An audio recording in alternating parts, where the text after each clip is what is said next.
Tere, oleme siin Viljandis kuulsal ikoonilisel Trepimäel. Erinevatel andmetel siis 19. sajandi lõpus või 20. sajandi alguses 1906 väidetavalt valmis siin esimene trepp, et lihtsustada siis liikumist ülevalt linnast järve äärde. See on nagu sotsiaalne lift, et linnarahvas, kes elas üleval, sai siis käia seal järve ääres pesemas ja igast muid lõbusaid asju hiljem tegemas, on ju.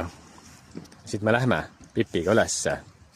Ja Pipi, ütle ka midagi. Ei ütle midagi.